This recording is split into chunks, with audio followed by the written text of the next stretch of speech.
Coba Bapak Ibu perhatikan, dalam kehidupan Bapak Ibu mungkin pernah ada suatu kejadian di mana kita tidak memikirkannya, tidak apa, tiba-tiba berkah datang. Pernah nggak? Pasti itu. Coba dikumpulkan berapa kali itu. Itu jadikan model.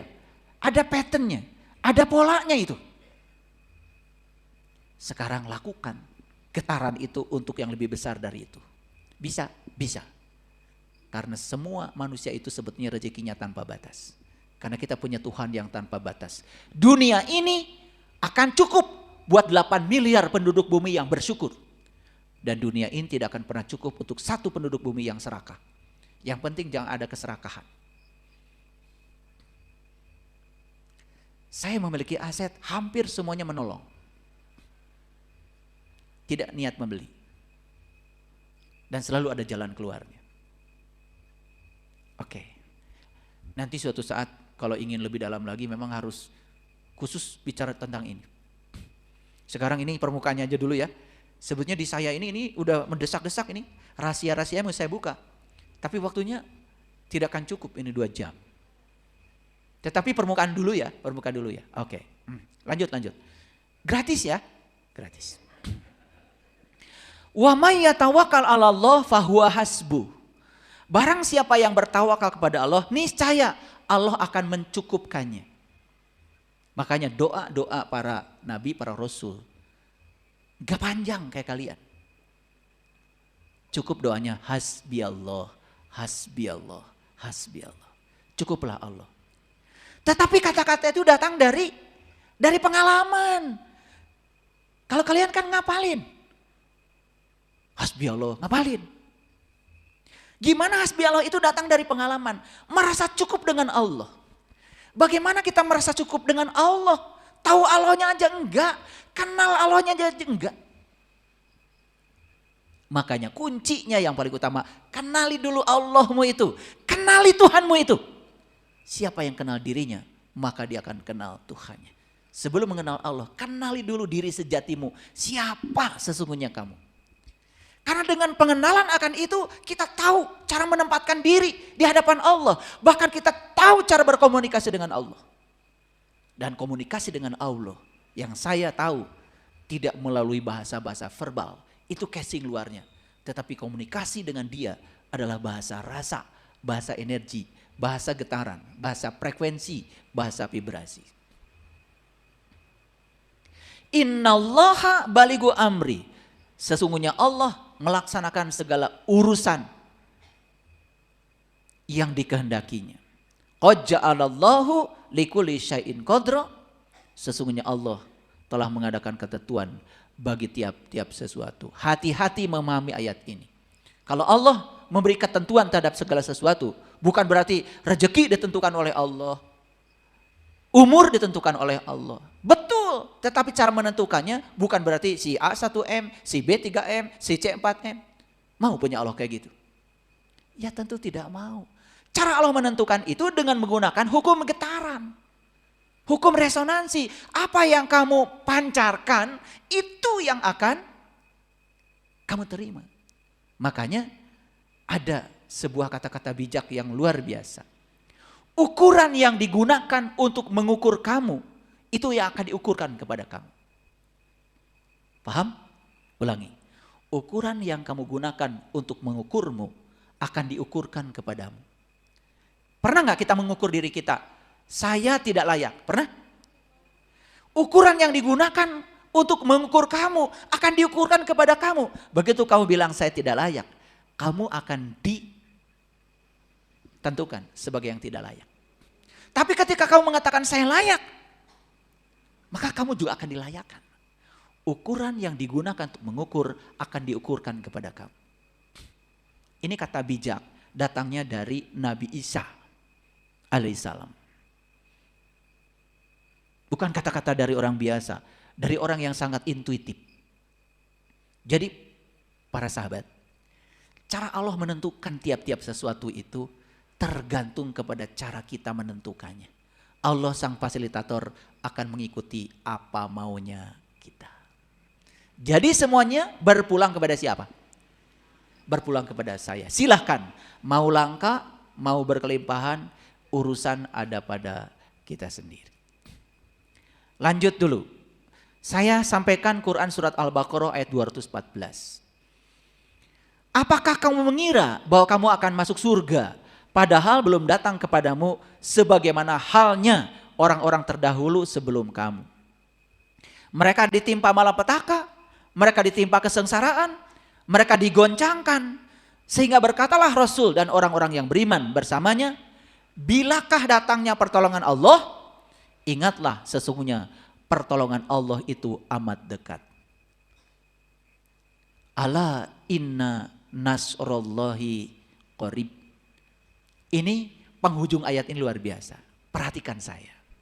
Ternyata ayat ini mengatakan untuk masuk surga itu kadang-kadang kita harus diperjalankan dulu pada situasi-situasi yang dalam tanda kutip neraka. Datang malapetaka, datang kesengsaraan, datang kegoncangan. Ada seorang peneliti yang mengatakan ternyata neraka itu berbatas. Kesengsaraan itu berbatas. Tetapi kebahagiaan tanpa batas. Apa maksudnya? Perhatikan saya. Pernah nggak Bapak Ibu mengalami titik nadir? Jatuh, jatuh, jatuh, jatuh. Masa kita mau tinggal terus di situ? Ternyata mencapai titik nadir yang terendah justru itu titik awal kebangkitan diri kita. Makanya heran saya kalau ada orang yang sudah jatuh berkali-kali terus jatuh.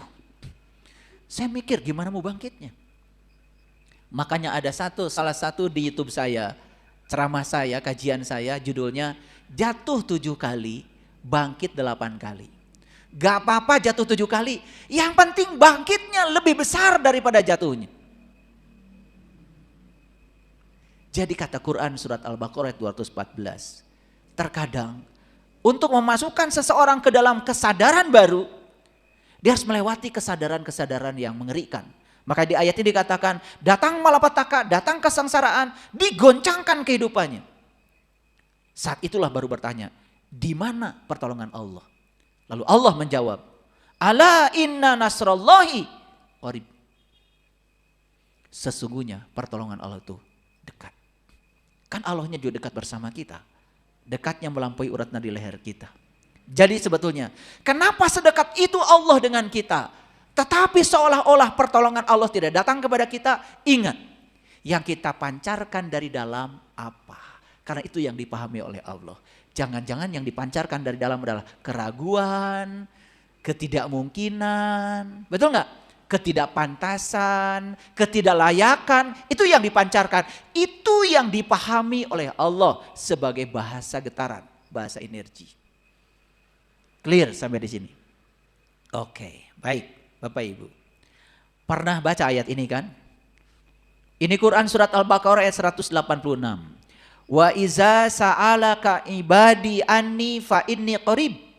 Dan apabila hamba-hambaku bertanya kepadamu tentang aku, ya, fa inni qarib, aku adalah dekat. Ujibu da'wata da'i idza da'ani. Maka aku adalah dekat. Aku mengabulkan doa orang yang berdoa apabila ia berdoa kepadaku. Perhatikan Bapak Ibu, ini bagian yang sangat penting. Ujibu da'wata da'i idza da'ani. Aku mengabulkan doa orang yang berdoa apabila ia berdoa kepadaku. Bapak Ibu yakin gak ayat ini? Yakin? Oke, kalau gitu saya mau nanya, apakah setiap Bapak Ibu berdoa dikabulkan oleh Allah? Kalian itu kalau ngejawab kadang-kadang gak mikir ya. Ulangi. Ini karena bagian penting saya ulangi. Ujibu da'wata da'i idza da'ani. Ya. Allah dekat? Yes. Aku mengabulkan doa orang yang berdoa apabila ia berdoa kepadaku. Yakin ayat ini? Yakin. Apakah setiap doa Bapak Ibu dikabulkan oleh Allah?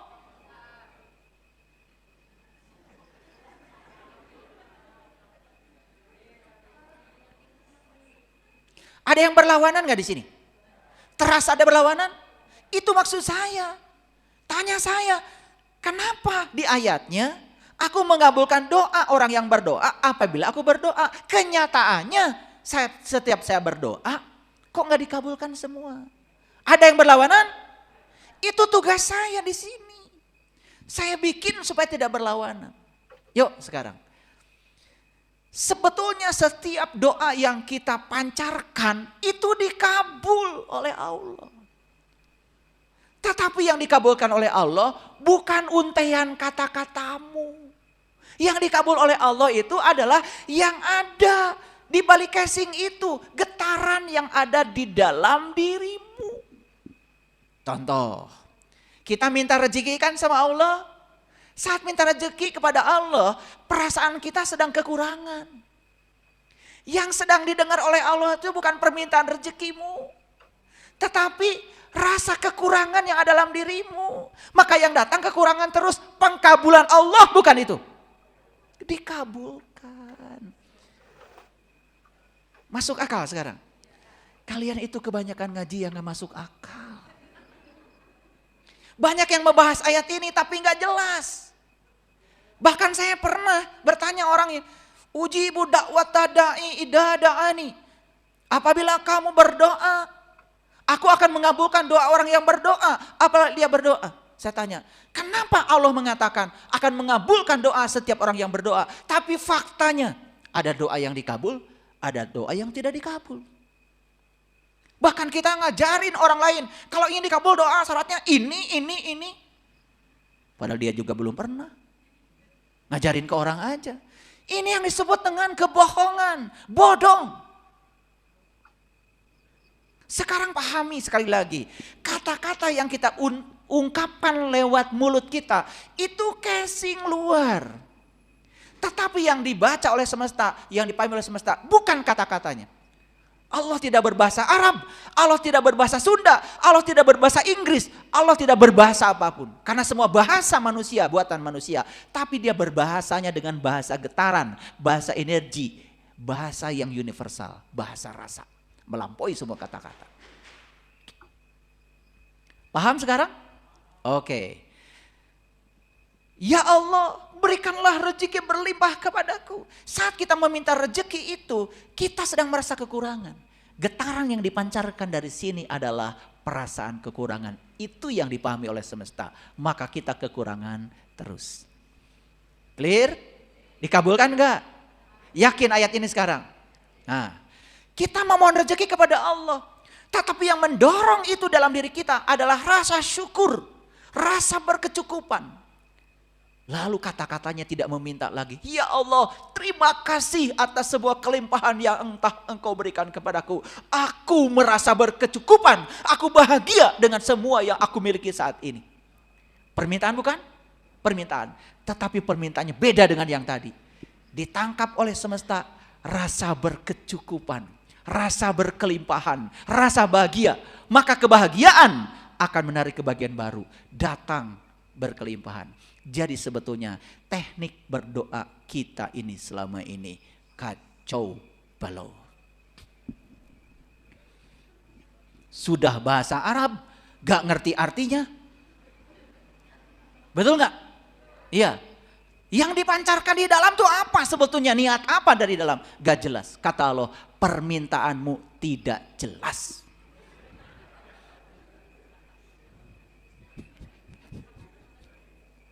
Lihat saya semuanya.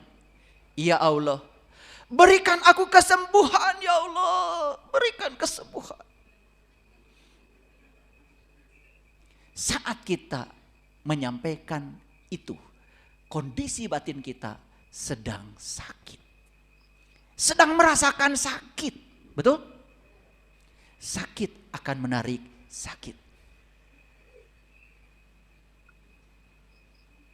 Tambah sakit? Pengkabulan Allah bukan? Dikabulkan. Ujibu da'wata da'i idza da'an. Sekarang ganti doanya. Ya Allah, terima kasih atas kesehatan yang telah Engkau berikan kepadaku. Luapkan perasaan seolah-olah sudah sehat. Walaupun saat itu masih dalam keadaan sakit. Sehat di depan mata kita. Kemana pikiran difokuskan? Ke situ energi mengalir. Sedang sakit terus memikirkan sakit, maka kita akan memberikan energi pada sakit untuk tambah sakit. Harusnya ketika kita sakit, fokus pada sehat. Fokus pada sehat. Dan rasakan seolah-olah sehat itu sudah milik kita. Saya punya ginjal cuma satu sebelah kiri. Gak ada ginjal kanan saya. Tapi setiap hari saya setiap meditasi, saya pegang dua-duanya seperti ini. Terima kasih kedua ginjalku. Kamu keren. Saya imajinasikan saya punya ginjal di sini. Dalam imajinasi saya. Ternyata itu membuat saya menjadi kuat sampai hari ini. Saya bisa melayani kalian, bisa melayani banyak orang. Saya bisa naik gunung.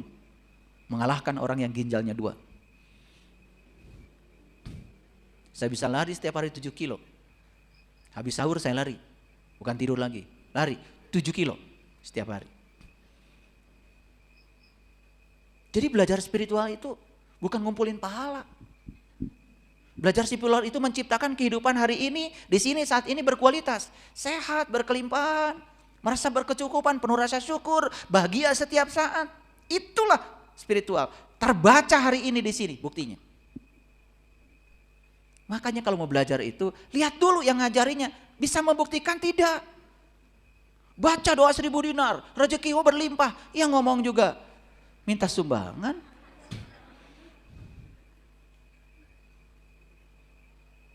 Ngerti maksud saya? Baru kalian ketawa ya. Tertawakan siapa tadi? Awas ya, jangan tertawakan orang ya. Jadi ngerti sekarang penggabulan. Mana casing, mana isi. Awas, casing kalau nggak ngerti casing. Casingnya kongguan. Isinya bisa ranginang, kiripik, bisa macam-macam. Betul nggak? Belum tentu biskuit. Ya, itu di Garut di kampung saya. Bahkan kalau lebaran di Garut, hati-hati. Ya, kalau ada kongguan, wih, biskuit, hati-hati. Bisa impun itu dalamnya. Impun sudah jadi gorengan itu di Garut namanya kasreng. Wih, enak itu ya. Itu namanya gorengan gendol itu. Oke, lanjut dulu. Kalian belum ngerti betul ya. Mulai sekarang ada nggak yang bisa dibawa ke rumah? Oh, ternyata selama ini doa saya yang paling bagus itu, terima kasih Tuhan. Ada orang yang tidak baik sama kita, jangan doa, ya Allah, semoga orang yang tidak baik kepadamu hari ini juga jadikan dia orang baik. Kita sebetulnya sedang sakit hati dengan orang itu. Lebih bagus sekarang doanya, ya Allah, terima kasih. Aku telah diberikan kemampuan untuk memaafkan semua orang. Dan sekarang semua orang baik-baik saja kepadaku. Coba aja. Imajinasikan semua orang itu baik kepada kita. Rasakan seolah-olah itu sudah terjadi. Lakukan berbagai hal dengan yang sudah terjadi itu dalam imajinasi kita. Menurut fisika kuantum, apapun yang dapat kamu bayangkan saat ini, itu sudah menjadi kenyataan. Gak percaya sama saya? Coba bayangkan Pak Jero, bayangkan.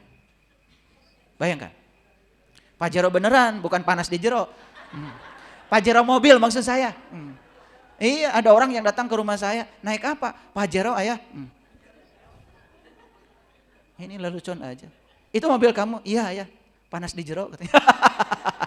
Maksudnya gak ada AC-nya. Benar juga. Bayangkan Pak Jero sekarang. Bayangkan. Oke? Sudah ada di dealer. Tinggal dipindahkan. Betul gak maksud saya? Tapi kalau kita bikin rumahnya gak pakai garasi, bikin rumahnya juga tidak di pinggir jalan, properti kita tidak mendukung.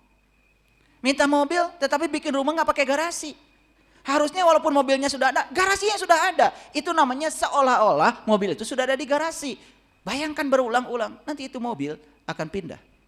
Semesta punya cara untuk memindahkannya di luar diri kita. Menakjubkan gak hidup itu? Hadirin, praktek. Makanya belajar agama itu jangan terlalu banyak bacaan. Coba banyak praktek ya. Iya. Praktek. Jangan terlalu banyak bacaan. Kalian tuh bacaan terus pakai speaker ya. Praktek. Dan buktikan. Agama itu untuk orang yang hidup. Di sini saat ini sekarang. Fid dunya hasanah wa fil akhirati hasanah. Dunyanya hasanah, akhiratnya hasanah. Itulah ciri yang benar belajar agamanya. Kira-kira mengerti ayat ini? Ulangi. Apakah Allah mengabulkan semua doa? Yes. Yang mana yang didengar oleh Allah? Getaran yang dipancarkan di dalam. Bukan casing luar yang berupa kata-kata. Yes? Oke. Mereka yang jauh dari Allah, itulah mereka yang suka meminta kepada Allah. Dan mereka yang merasa dekat dengan Allah, kehadiran Allahnya saja sudah cukup bagi dia. Hasbi Allah. Maka dia tidak pernah meminta, hanya berterima kasih atas kehadirannya. Dan itu sudah cukup. Gitu. Kalian mah doa tuh. Sampai setebal ini ya. Makanya dikalungin di leher ya, dibawa kemana-mana. Lucu ya kalian itu.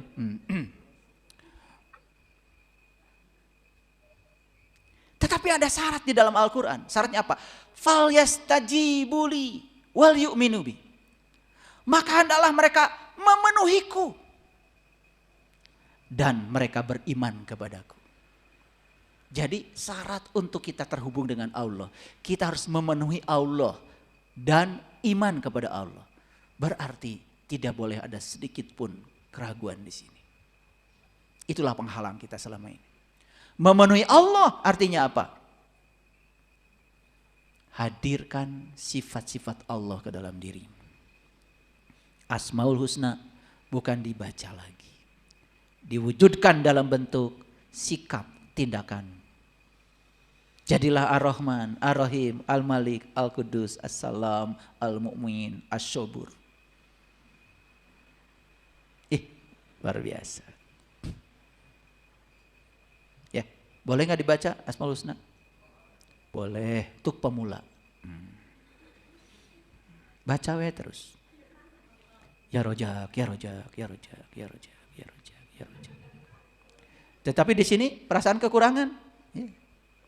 Paling datang rujak.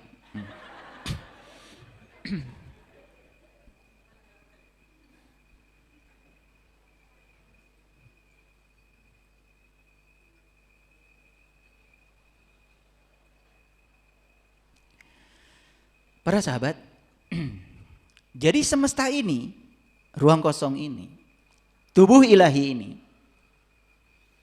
punya hukum namanya hukum tarik-menarik.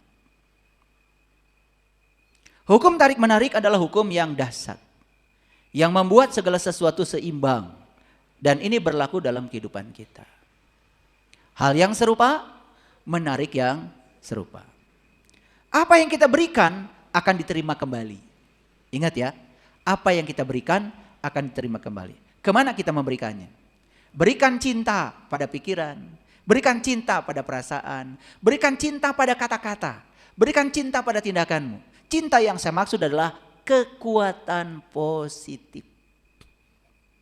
Itu yang kita berikan, itu yang akan kita terima. Semudah itu hukum tarik-menarik bekerja. Apapun yang kita berikan pada kehidupan, pasti kembali kepada kita. Bagaimana cara memberikan yang positif atau negatif? Lewat pikiran dan perasaan. Jadi yang positif, yang negatif diberikan pada kehidupan hanya lewat perasaan dan pikiran. Alatnya cuma dua, pikiran dan perasaan. Makanya pikiran dan perasaan itu adalah pencipta kehidupan kita. Kreator kehidupan kita adalah pikiran dan perasaan kita. Hebat gak Allah? Luar biasa. Diberikan gak kita pikiran? Diberikan gak perasaan? Oke. Tetapi Bapak Ibu harus cek. Pikiran ini sekali lagi software, aplikasi yang menjalankan otak. Periksa. Jangan-jangan yang ada di pikiran ini lebih banyak kekuatan negatif daripada kekuatan positif. Itu tugasnya Bapak Ibu. Maka merubah nasib adalah mematahkan jeruji tadi. Yes? Oke. Berilah dan kamu akan diberi. Karena ukuran yang kamu pakai untuk mengukur akan diukurkan kepadamu. Jadi yang saya bilang tadi ya. Oke. Apa yang kita berikan akan kita terima. Contoh sederhana. Berikan bantuan dan dukungan kepada seseorang teman ketika pindah rumah. Sudah dipastikan bantuan dan dukungan akan kembali secepat kilat kepada kita, walaupun dalam bentuk yang berbeda. Lampiaskan amarah kepada anggota keluarga yang mengecewakan kita. Dan amarah itu akan kembali terbungkus dalam berbagai keadaan dalam hidup kita. Coba Bapak Ibu, habis melampiaskan amarah, memang kita tidak dimarahi langsung oleh orang, tetapi amarah kita itu datang dalam wujud yang lain-lain. Bawa gelas pecah, bikin kopi kena tangan, goreng ikan meletus, minyaknya ke muka, ngangkat katel yang kepegang, katelnya bukan cempalnya. Coba pernah nggak begitu? Nah, lihat-lihat saya. Begitu kita melakukan sesuatu dalam keadaan marah, sebenarnya kita sedang menyampaikan pada semesta kemarahan itu. Secepat kilat oleh semesta akan dikembalikan kemarahan itu. Walaupun bentuknya tidak dalam wujud kita dimarahin orang. Dibungkus dalam bentuk-bentuk yang lain, cuman kita nggak paham. Pernah mengalami begitu? Oke. Kalian coba luapkan kemarahan, marah luar biasa. Begitu jalan, tiba-tiba kesandung. Itu kemarahan yang kembali kepada kita. Secepat kilat kembalinya. Tetapi pernah nggak kita menyadari bahwa sebetulnya kita kesandung karena kemarahan kita? Tidak. Yang disalahkan siapa lagi? Orang lain lagi. Iya nunyian jalan saha. Tuh. Kalau saya ditanya begitu, nu lempang saha. Betul nggak? Makanya kalau saya sering menguji itu di komunitas saya di BSI, di Bumi Spiritual Indonesia, saya sering mengajak pergi ke jalan-jalan. Syaratnya apa jalan-jalan? Kalau ada yang tertusuk duri kakinya, berarti itu tidak benar jalannya. Kalau ada yang jatuh, kepleset, gak benar jalannya. Jadi pergi dan pulang harus dalam keadaan rapi. Selesai saya periksa. Ini kenapa berdarah? Tadi kacugak Pak. Itu hidup kamu. Satu langkah di depan saja kamu tidak waspada. Padahal kalau jalan itu kan jelas kan? Ya, kalau jalan itu jangan melihat ke depan. Lihat satu langkah di depan. Satu langkah udah pasti. Kalau licin hindari. Kalau sudah pasti kaki saya akan selamat di situ. Ini udah diberi oleh kita sensor. Injek. Gitu. Ini ada paku di depan, keinjek. Karena pandangannya sudah ke sana. Nah, orang yang kayak gitu hidupnya tidak di hari ini, tidak di saat ini. Hidupnya selalu bergerak ke masa depan. Hari ini terlupakan sama dia. Kelihatan dari cara jalannya. Selesai jalan saya omelin semua. Akhirnya baru sadar, oh iya saya jalan kaki aja masih salah. Bagaimana berkelimpahan? Betul nggak? Ya, nih, pernah kacugak? Kacugak bahasa Indonesia apa ya? Oh ketusuk. Pernah ketusuk jalan? Nah, coba periksa itu. Karena pandanganmu ke depan. Pernah tijali ke? Tijali ke apa ya bahasa Indonesia? Oh, keseleo ya. Aduh, Garut banget ya. Ini keseleo. Keseleo itu berarti kalian satu langkah di depan aja sudah tidak waspada. Itu langsung kebaca itu. Dari cara jalan aja. Setiap orang tuh kebaca cara hidupnya. Kebaca. Gak bisa dibohongi. Kalau saya ngetes orang gampang. Kasih sikat gigi. Kasih odol. Ya. Nanti habis itu taruh lagi sikat gigi dan odolnya. Saya periksa. Satu periksa sikat giginya, yang kedua periksa odolnya. Kalau bekas odol masih ada di sikat gigi, udah jelas kan sikat giginya nggak bersih. Betul? Yang kedua, lihat. Itu mijit odolnya sebelah mana dia. Yang nggak sabar pasti mijitnya depan. Yang sabar mijitnya belakang. Karena dipijit belakang juga yang depan pasti keluar. Betul nggak? Bekas mijitnya rapi. Itu. Dari situ terbaca itu kepribadiannya. Kebaca. Gak bisa lari. Kesabarannya kebaca? Kebaca. Apakah dia pemarah atau bukan? Kebaca. Gitu. Hasil sholatnya, hasil ngajinya? Kebaca. Baca. Di odolnya ada bekasnya. Iya. Kan harusnya setiap ada perilaku itu terbaca dong hasilnya. Betul nggak? Oke, lanjut dulu. Bapak Ibu, pernah nggak melampiaskan kekesalan? Pernah? Melampiaskan kemarahan. Sehari itu terus aja ada kejadian yang beruntun, berturut. Walaupun bentuknya lain-lain. Itu artinya secepat kilat. Apa yang kita berikan pada semesta, semesta mengembalikannya. Sayang 1000 sayang kita tidak menyadarinya. Oke sekarang? Udah mulai sekarang ya. Jangan suka marah-marah ya. Ya, cepat tua kalian itu ya. Umur 50 jalan udah miring ya. Nah itu orang umur 45 udah miring jalannya. Wah itu udah jelas tensi darah tinggi itu. Ya. Ya, kebanyakan kesel itu dan marah. Udah terbaca itu. Amburadul pasti dalamnya. Makanya sakit fisik yang diderita seseorang itu gambaran tentang jiwanya, gambaran tentang mentalnya. Gak bisa dibohongi itu. Sudah terbukti. Ada riset dari Profesor Masaru Emoto. 50% kontribusi dari jiwa yang tidak sehat itu kepada tubuh fisik 50%. 25% mental yang gering, sakit mentalnya. Sakit mentalnya itu gampang marah, gampang tersinggung ya. Itu sakit mental itu. Itu 25% terhadap tubuh fisik. Kalau jiwa dengan mental aja udah rusak, udah 75% tubuhmu sakit. Gak bisa dibohongi lagi. Ya, makanya gampang ya baca penyakit mah. Hese teh ngubaranana. Ya. Jika kita berpikir dan merasa aku akan mengalami hari yang berat dan tertekan, maka kita akan menarik orang-orang, keadaan-keadaan, kejadian yang membuat kita berat dan tertekan.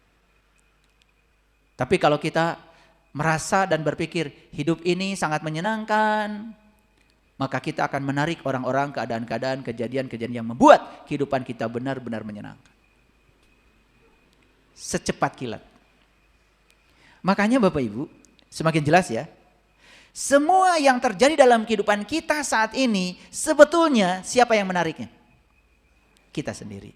Kita telah menjadi medan magnet yang menarik semua itu. Yuk sekarang yang mau ditarik adalah hal-hal yang kita dambakan. Hal-hal yang menyenangkan. Mulai isilah pikiran, perasaan, kata-kata dan tindakanmu dengan kekuatan positif. Saya kadang-kadang sampai mengajarkan hal yang detail. Contoh, saya mau transfer cicilan mobil. Saya tidak boleh merasa ketika transfer uang, saya kekurangan uang. Karena uangnya sudah ditransfer. Hati-hati, hati-hati. Begitu kita transfer uang, merasa kekurangan, maka berikutnya akan transfer lagi, transfer lagi, transfer lagi. Ludes tuh duit. Kenapa? Karena saat saya transfer yang pertama, saya merasa kekurangan. Saya menarik semua potensi kekurangan. Kekurangan akan menarik kekurangan. Makanya saya akali ketika transfer. Saya tidak membayar cicilan mobil. Saya menghargai orang-orang yang telah menciptakan mobil yang keren yang saya pakai. Saya mengapresiasi para ilmuwan yang telah menciptakan mobil, menciptakan ban, menciptakan karosseri, menciptakan mesin, menciptakan AC, menciptakan tip mobil, dan semua komponen mobil. Saya tidak bisa melakukannya kalau saya sendiri. Uang yang saya keluarkan ini tak sebanding dengan jasa mereka, karya mereka untuk saya. Jadi di sini malah justru merasa menghargai orang, tidak merasa kehilangan uang. Bahkan uang yang saya keluarkan tak seberapa dibandingkan dengan jasa mereka. Saksikan. Berikutnya cicilan mobil, mudah sekali datang. Uang datang kadang-kadang tanpa harus melakukan upaya yang keras. Buktikan omongan saya. Kalian bayar listrik, marah-marah. Silahkan. Bulan depan bayar listrik, hese. Bulan depan hese deui. Kenapa? Marah-marah. Datang dalam bentuk yang lain. Coba sekarang. Ketika ada tagihan listrik, hebat ya orang yang menemukan listrik. Mulai dari penemuan elektron, zamannya Yunani, sampai ketemu arus listrik, beda potensial, ketemu generator, motor listrik, ketemu pembangkit listrik, bisa mengubah energi potensial air menjadi listrik, bisa mengubah angin menjadi listrik. Hebat ya orang. Saya belum tentu semampu itu. Saya tidak bayar listrik. Saya mengapresiasi orang-orang yang berjasa di bidang listrik. Saya menghargai orang-orang yang kerja di PLN. Saya menghargai orang-orang yang berisiko besar. Kenapa? Kepegang saja kabel listrik bisa mati. Dan mereka bekerja di tempat yang berisiko besar. Apresiasi saya ini gak seberapa. Kalian tidak akan merasa kekurangan di sini. Walaupun bayar listrik. Nah, perasaan berkecukupan yang meluap-luap di sini, itu yang akan menarik rezeki baru. Tidak disengaja. Berikutnya bayar listrik begitu mudah. Tapi cobalah kalian bayar listrik, ngeluh, marah-marah. Ada petugas PLN dimaki-maki. Coba rasakan itu. Begitu yang diberikan pada semesta, yang negatif, kita sedang menarik semua yang negatif. Jadi kesimpulannya, Bapak Ibu, mau mengalami kelangkaan, mau mengalami kelimpahan, semua tergantung pada pikiran, perasaan, kata-kata dan tindakan kita. Kalau harmonis untuk kekurangan, akan kekurangan.